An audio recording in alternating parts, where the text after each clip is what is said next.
మామూలుగా ఇక ఆయన ఒక కొట్టడము 4 దెబ్బలు నన్ను కొట్టిండు, మా పాపను కొట్టి, మా మిసెస్ను ఇష్టం ఉన్న బూతులు తిట్టి. ఇప్పుడు వచ్చారు మీ పాప వచ్చింది ఇక్కడికి ఉన్నదా సార్? ఉన్నారు లోకల్, కానీ ఇక్కడ ఇప్పుడు అవైలబుల్గా రాలేదు సార్. ఓకే, ఇప్పుడు ఎవరైతే అమ్మాయి చేసుకుంటే అమ్మాయిని చూసారా మీరు? అమ్మాయిని చూడలేదు సార్. ఇప్పుడు మామూలుగా ఇప్పుడు నైట్లో పెళ్లి అంటే అప్పుడు నేను ఎంక్వైరీ చేసిన ఈ మొత్తం వాడలో పసుపు కూడా కొట్టించారండి. పెళ్లి జరుగుతుంది ఇప్పుడు, ఈ నైట్లో పెళ్లి ఎక్కడో ఫంక్షన్ హాల్ బుక్ చేసిండ్రు. మీకు తెలుసా అంటే అడ్రస్ చెప్తలేదు సార్. మాకు ఇప్పుడు 2 months నుంచి దొరుకుతలేడు. ఇప్పుడు అడ్రస్ చెప్తలేదు.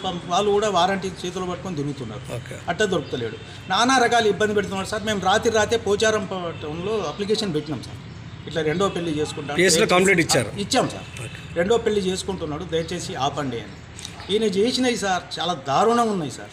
ఓకే, ఇప్పుడు పోలీసు వాళ్ళు ఏమన్నారంటే నేను వాళ్ళని పిలిపించి మాట్లాడుతూ అంటున్నారు సార్. ఓకే, నేను మాట్లాడాము. ఇప్పుడు ఉన్నారా ఇప్పుడు అందుబాటులో ఉన్నారా? వీళ్ళు అందుబాటులో లేరు సార్. ఇప్పుడు వాళ్ళ కన్నగలు ఎవరు కనపడతారు. ఓకే, ఇప్పుడు ఏం చేద్దాం అనుకుంటున్నారు? ఏం లేదు సార్, మా పాపని ఇక్కడ ఉంచాలనుకుంటున్నా సార్. పాపని చూసుకోవాలి సార్. మేము